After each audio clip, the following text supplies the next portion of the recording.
새롭게 시작된 한 주 성령의 권능으로 승리하는 여러분의 삶이 되어지기를 주 이름으로 간절히 축복합니다. 에훗이 죽은 이후에 이스라엘 자손이 또 여호와의 목전에서 악을 행했다. 또 반복적인 거죠. 여러분, 이 말씀을 볼 때마다 늘 느끼는 것은 뭐냐면 이 죄라는 것이 참 끈질기구나.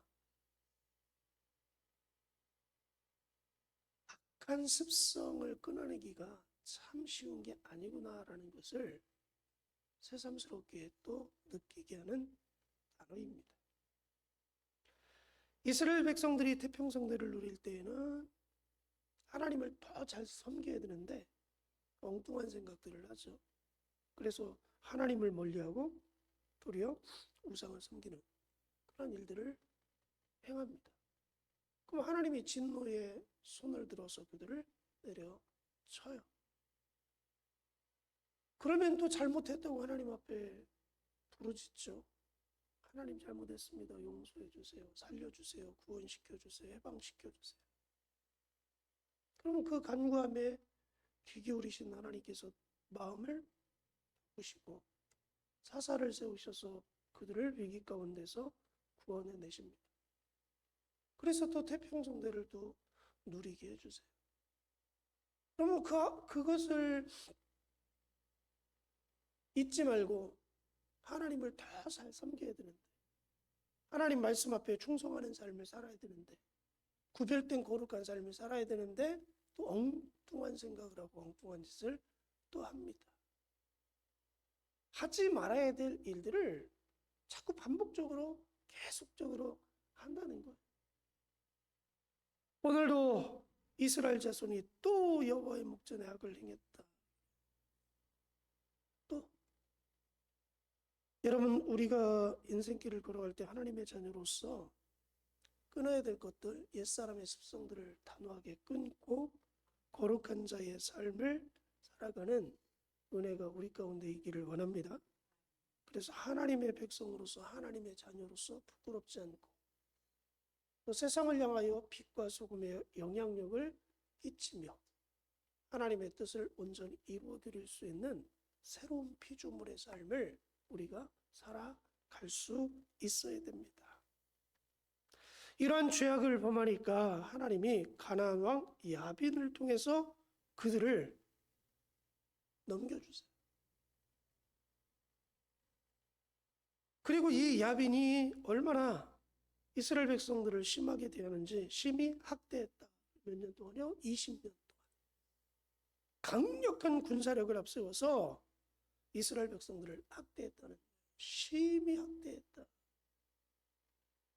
우리가 앞장에서도 봤지만 하나님이 이스라엘 백성들을 다스리는 모습을 보면 점점 가면 갈수록 강도가 세집니다. 그냥 섬겼더라 이렇게 이야기했던 그 말씀이 어떻게 해요? 심히 학대했다. 강력한 힘을 가지고 육신적으로 고통을 줄 수 있을 만큼의 포악함을 행했다는 겁니다.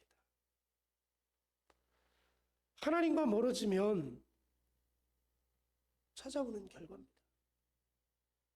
죄에 대한 분명한 심험의 대가가 돌아온다는 것을 잊어서는 안 되고요. 우리가 가까이 해야 될 대상은 누굽니까? 여러분, 하나님이라는 것을 잊지 마시기 바랍니다. 하나님을 멀리하면 죄를 범할 수밖에 없고 죄를 범하면 그 죄에 대한 대가를 치르게 됩니다. 그래서 어떤 일이 있어도 우리는 하나님을 가까이 하는 자의 삶을 살아야 돼요. 내가 하나님을 가까이 하면 하나님도 우리를 가까이 한다고 말씀하셨고요. 그 가까이함 속에서 하나님이 주시는 힘과 능력을 공급받고 그 힘 가지고 우리가 세상 가운데 그리스도인으로서 하나님의 자녀로서 능력 있는 삶을 살아갈 수 있어야 되는 거죠.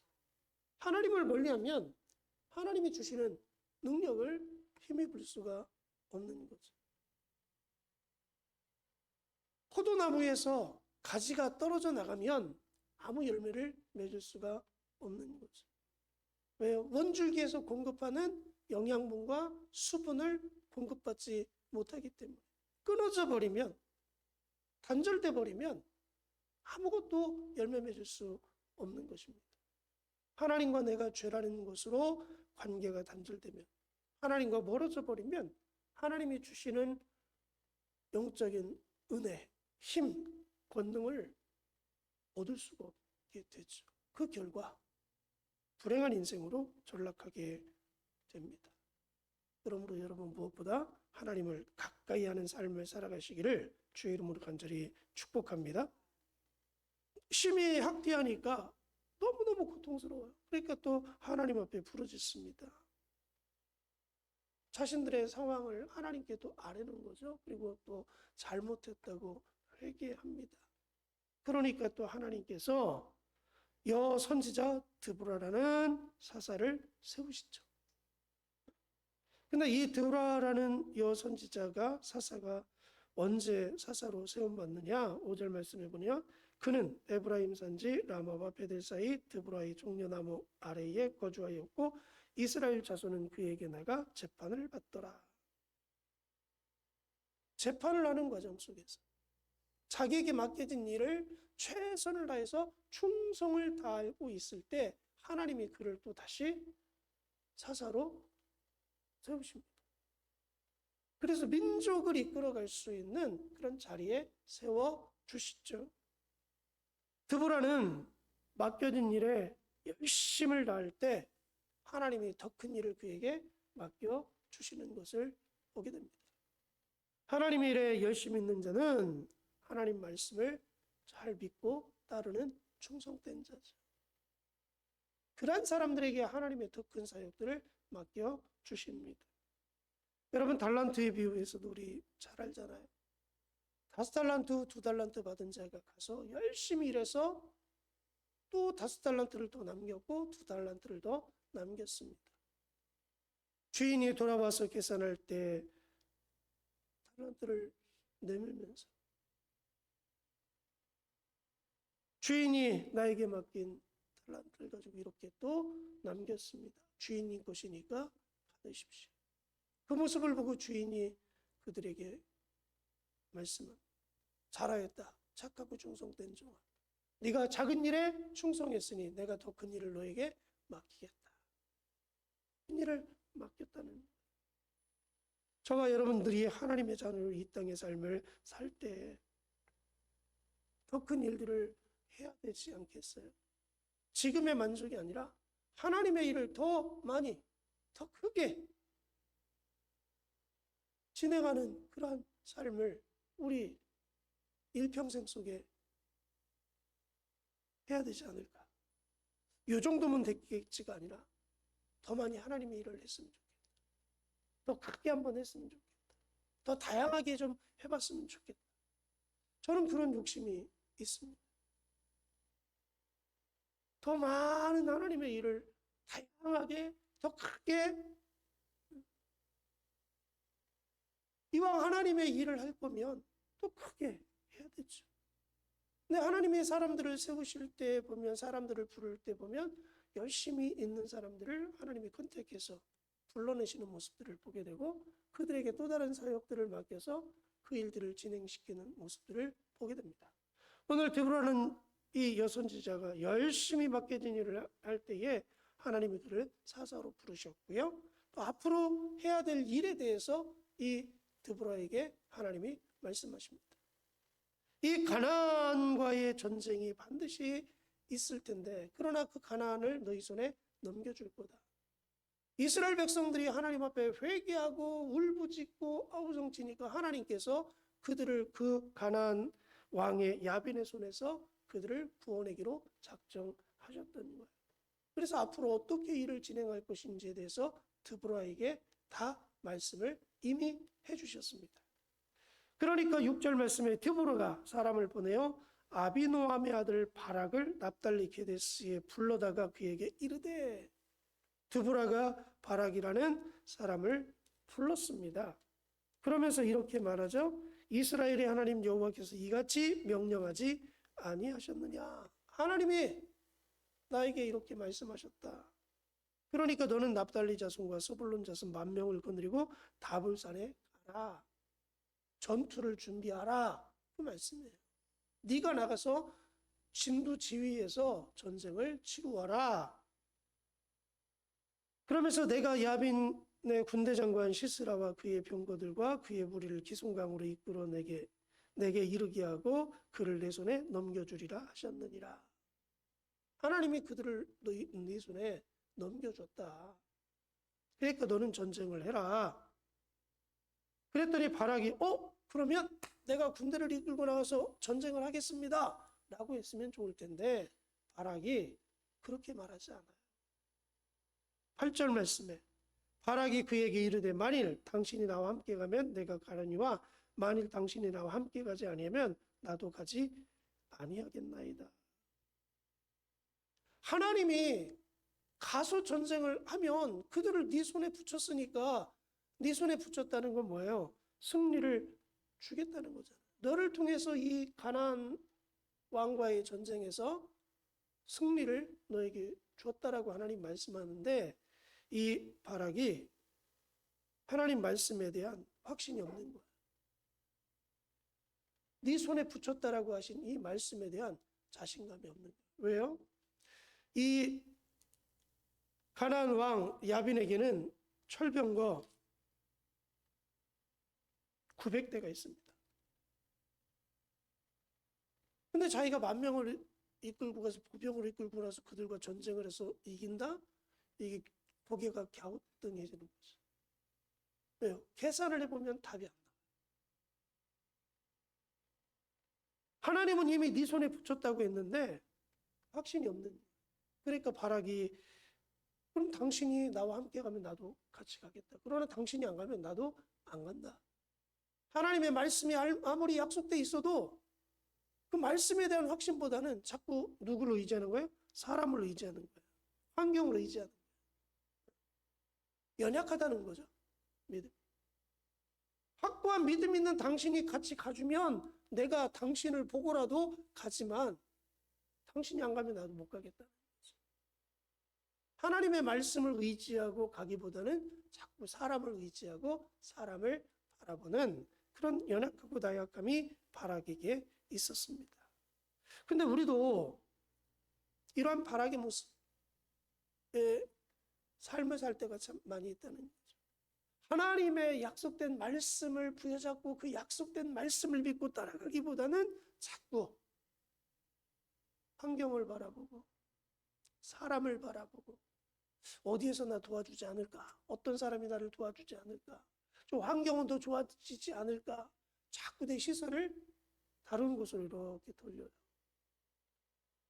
저 사람이 해주면 내가 할 수 있을 것 같고 저 사람이 안 해주면 못 할 것 같고 환경이 이렇게 좋아지면 될 것 같고 환경이 나쁘면 안 될 것 같고 하나님의 말씀은 뒷전이고 자꾸 사람을 바라보고 환경을 바라보고 자꾸 계산하게 되고 따져보게 되고 사람이 함께 해준다면 힘이 날 것 같고 환경이 좋아지면 되는 것 같고 근데 사람이 같이 해주지 않는다 그러면 이건 안 되는 일. 환경이 안 좋아지면 이건 안 될 것 같고 하나님의 말씀과 동떨어진 모습을 우리가 가질 때가 많이 있다는 거예요. 누구처럼? 바락처럼. 여러분 우리가 믿고 따라가야 될 것은 하나님의 말씀, 약속된 말씀임을 여러분들 잊지 마시기 바랍니다. 하나님의 말씀이 그렇다면 그런 거예요. 환경과 상황에 상관없이 사람의 돕고 안 돕고에 상관없이 그거에 상관없이 하나님이 그렇다면 하나님 그렇게 해주시겠다면 그렇게 해주시는 겁니다. 그러므로 오늘 이 아침 다시 한번 저와 여러분들의 마음 안에 하나님의 약속된 말씀만 부여잡고 하나님만 바라보고 따라가는 믿음의 사람이 되게 해달라고 하나님 앞에 기도해야 되죠. 근데 이 말을 들은 드보라의 반응이 우리에게도 관심을 갖게 합니다. 9절 말씀해 보니까 이르되 내가 반드시 너와 함께 가리라. 내가 너와 함께 해줄게. 그래. 우리들은 보편적으로 보면 상대방이 연약하고 나약한 모습을 보이면 질책을 먼저 해요. 야, 하나님이 그렇게 해준다네 그것도 못해? 라고 질책을 먼저 한단 말이에요. 야, 하나님이 그렇게 했으니까 그렇게 가는 거야, 가. 이렇게 등 떠밀지 않고요. 그래? 내가 너와 함께 해줄게. 배려해 주는 거죠. 힘을 실어주는 거죠. 격려해 주는 거죠. 독려해 주는 거고 협력해 주는 거예요. 연약하면 연약한 사람이 일어설 수 있도록 힘을 낼 수 있도록 여러분 몰아세우는 게 아니고요. 격려해 주는 거예요. 아, 그래? 네가 날 필요해? 그럼 내가 너 함께 해줄게. 내가 함께하면 용기가 생겨? 그럼 내가 너 함께 해줄게. 내가 이렇게 해주면 네가 그거 능히 할 수 있을 것 같아? 그럼 내가 그렇게 해줄게. 연약한 사람은 연약한 사람에게 걸맞는 행동을 취해줘야 됩니다.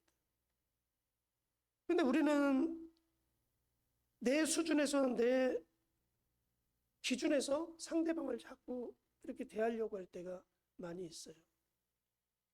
내 입장에서 맞는 거지만 그 사람 입장에서는 그게 아닐 수도 있다는 거예요. 왜? 이 사람의 수준은 낮은데 내가 이야기하는 건 높은 수준의 것을 이야기하면 받아들일 수가 없고 감당해낼 수가 없는 거죠. 만약에 이런 상황에서 드보라가 바락에게 야, 하나님 말씀이 이렇게 해주신다는데 그것도 못해? 너 혼자 가. 이렇게 등 떠밀었으면 바락이 갔을까요? 못 갔을 겁니다. 왜요? 그만한 수준의 믿음의 분량의 사람이 안 되기 때문에 그렇습니다. 아무리 하나님이 말씀이 약속돼 있다 할지라도 그걸 믿지 못하는데 그거를 자기 것으로 수용하고 쓰임받을 수 있겠어요? 할 수 없는 거예요. 그러니까 이 바락이 하나님 앞에 쓰임받을 수 있도록 드보라가 협력해주고 있어요. 그래, 네 믿음의 수준이 그것밖에 안 돼? 그럼 내가 너하고 협력해줄게. 동역해줄게. 그래, 나하고 같이 가자. 그래서 일할 수 있도록, 힘을 낼 수 있도록 격려해주고 독려해주고 힘을 실어주고 그래서 함께 더불어 세워갈 수 있는, 그러니까 드보라는 성숙된 믿음의 사람인 거죠. 저와 여러분이 우리 교회를 세워나갈 때 드보라와 같은 이러한 성숙된 믿음의 사람들이 되어지기를 주의 이름으로 간절히 축복합니다. 연약한 자는 앞에서 끌어주고 당겨주고 뒤에서 밀어주고 용기를 주고 힘을 실어주면서 그 사람이 일할 수 있는 사람, 일꾼으로 믿음의 사람으로 자랄 수 있도록, 그래서 함께 더불어서 하나님의 나라 몸된 교회를 세워나갈 수 있는 우리 모두가 되어지기를 주님의 이름으로 간절히 축복합니다. 오늘 말씀을 잡고 기도합니다. 하나님, 오늘도 내가 하나님의 자녀로 삶을 살아갈 때 죄악을 범하지 않게 하시고 악한 옛습성, 옛사람의 모습을 끊어버리고 새사람의 모습으로 삶을 살 수 있도록 해달라고 기도하시고요. 맡겨진 일에 대해서 충성스럽게 감당할 수 있도록 해달라고, 또한 하나님의 약속된 말씀만 부여잡고 주위의 환경과 사람 바라보지 않고 믿음으로 나가게 하시고, 또한 연약하고 나약한 자들이 있다면 함께 더불어 격려하고 협력하고 독려해서 교회를 세워나갈 수 있는 역할을 감당할 수 있도록 해달라고 기도하시고요. 우리 교회 위에 성령의 권능이, 나에게 성령의 권능이 임재해서 우리 교회를 부흥시켜 나가는데 존귀하게 쓰임받게 해달라고 새로운 한 주 우리 사랑하는 성도들 내 자신이 승리하기 위해서 같이 기도합니다.